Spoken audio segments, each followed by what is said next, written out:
In this video, I'll be covering how to transition small to mid-sized modular hills into caves or tunnels for a more dynamic gaming experience. This project is going to focus on crafting mid to small hill toppers to take the place of the center blocks of my modular hill video. These alternate hill toppers will conceal the cave or tunnel at the table and allow your players to explore the terrain in new ways. You can easily conceal the cave entrance by placing a different topper on the section if you want the players to act at the table without the benefit of metagame knowledge. And if you've been running games with large terrain setups, you already know that that can be difficult to manage. Now let's jump in to how it's done. Starting off with foam, you're gonna need 4" by 4" by 1" blocks. I'm gonna glue them together with tacky glue, but feel free to use hot glue if you want. And the small toppers are gonna be just one of those blocks before they've been put together. Next, I'll channel down the center of just the medium blocks to serve as the main support. Later on, I'll be adding stabilizing supports so that large sections can be removed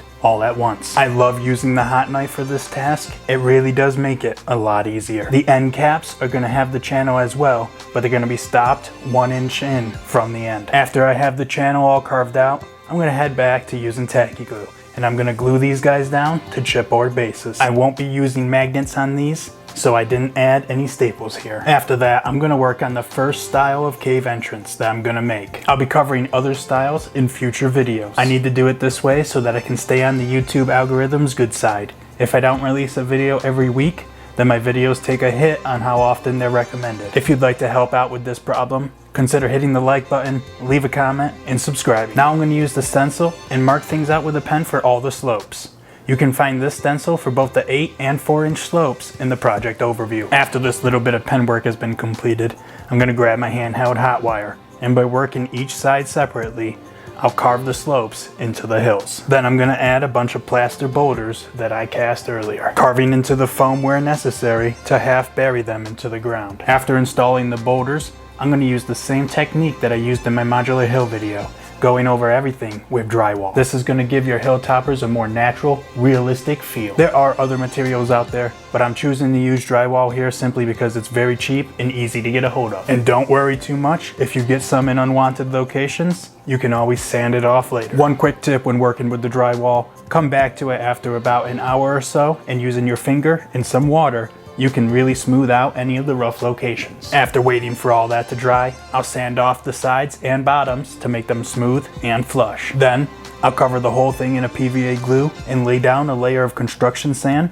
that I pre-strained to take all the largest rocks out of. Now we can move on to painting. And starting with the boulders, I'm gonna paint them to match my hills, basing them in a dark gray, then stippling on a tan coat, before taking them outside and spritzing them down with a watered down white to make a fleckling effect. Next, I'm gonna cover the hill with umber brown that's mixed 50-50-10 with Mod Podge and water. This is gonna seal in the grit and really lock it down so it doesn't come up. After that, I'll move on to dry brushing with the cinnamon and khaki, but I'm gonna forego any washes. That's gonna give a good enough effect, where if there's any exposed areas, they're gonna look a lot more natural. Finally, I'm gonna cover the tops with yet another layer of PVA and flock them in the same method that I did my hills so everything matches.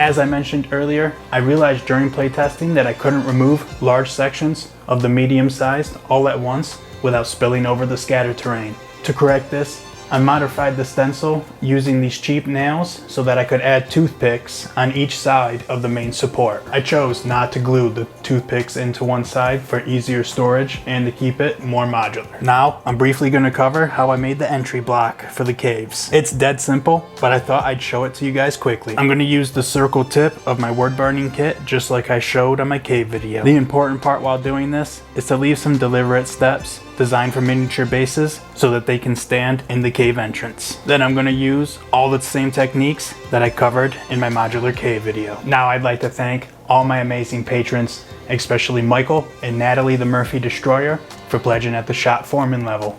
Thank you.